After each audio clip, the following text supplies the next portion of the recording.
motherfucker!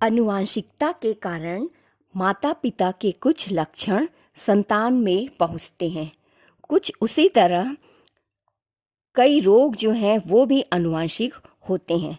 आनुवांशिक रोग का एक उदाहरण है सिकल सेल। सिकल सेल में मनुष्य की लाल रक्त कणिकाएं सामान्यतः जो गोल आकृति की होती हैं वो हसिया अर्थात सिकल के आकार की हो जाती हैं। इसीलिए हम इसे सिकल सेल रोग कहते हैं। सिकल सेल रोग से ग्रसित व्यक्ति एनीमिक रहता है, अर्थात उसमें हीमोग्लोबिन की मात्रा जो है वो बहुत अधिक कम हो जाती है और हीमोग्लोबिन कम होने के कारण उसकी ऑक्सीजन ग्रहण करने की क्षमता जो है वो भी कम होती है। इसलिए वो व्यक्ति जो है बहुत ही कमज़ोर हो जाता है और ये जो है एक गंभीर बीमारी है। मनुष्य के 11वें नंबर के अलिंग गुणसूत्र अर्थात ऑटोसोम में हीमोग्लोबिन प्रोटीन बनने का कारक पाया जाता है, जिससे सामान्य हीमोग्लोबिन प्रोटीन व गोल लाल रक्त कणिका बनती है। इसी कारक में बदलाव से आरबीसी अर्थात लाल रक्त कणिका हसियाकार या सिकल के आकार की हो जाती है।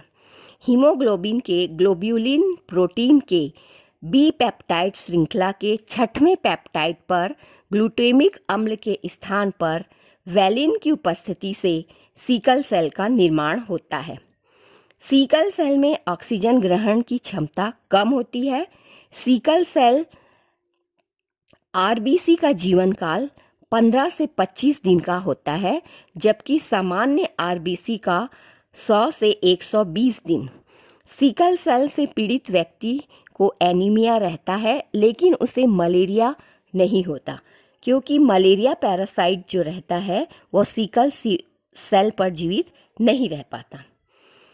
यदि हम सिकल सेल रोग के कारक को समझें तो हम देखते हैं कि सामान्य जो रक्त कणिकाएं हैं उसमें हीमोग्लोबिन का जो कारक है उसे हम कैपिटल आर से प्रदर्शित करते हैं और सिकल सेल कारक जो सिकल सेल से ग्रसित है उसके कारकों को हम स्मॉल आर और स्मॉल आर से प्रदर्शित करते हैं।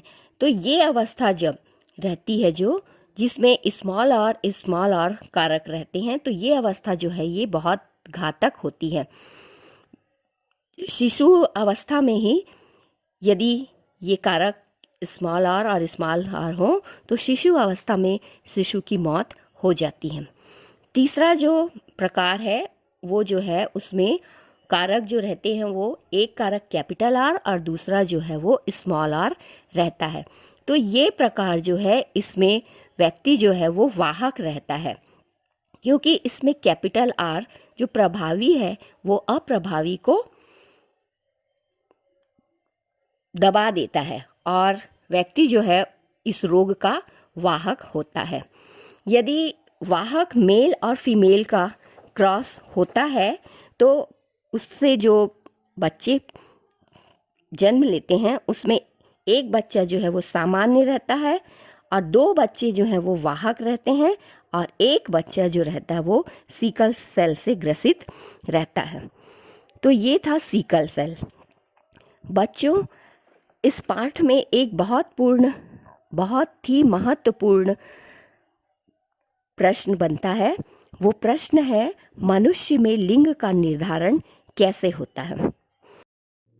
आप लोगों ने देखा होगा यदि किसी के घर में लड़की का जन्म होता है तो अधिकांश लोग दुखी हो जाते हैं। सभी दुखी नहीं होते लेकिन अधिकांश होते हैं और लड़की को जन्म देने के लिए उसकी माता को ही दोष देते हैं। आज हम समझेंगे कि बेटी के जन्म के लिए सिर्फ माता ही जिम्मेवार नहीं होती। बेटी या बेटे के जन्म के 50-50% चांस होते हैं। इसके लिए ना माँ जिम्मेदार है और ना ही पिता। आप सभी को मालूम है सभी जीवों में गुणसूत्र की संख्या निश्चित होती है।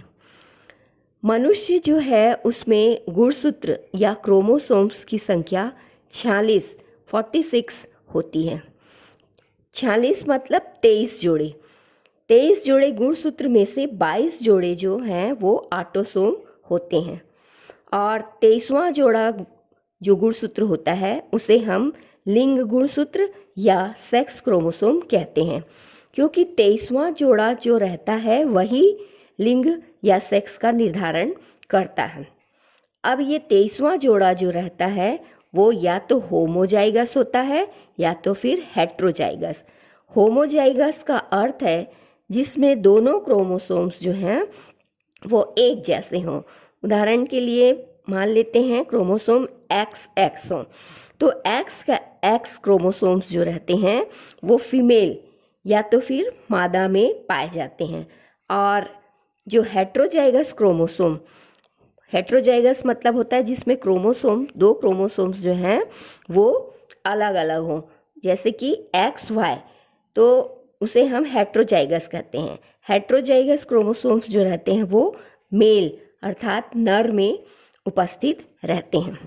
अब हम देखते हैं कि जब नर और मादा दोनों के बीच क्रॉस होता है तो नर जो है उसमें तो XY क्रोमोसोम है और मादा जो है उसमें X क्रोमोसोम है।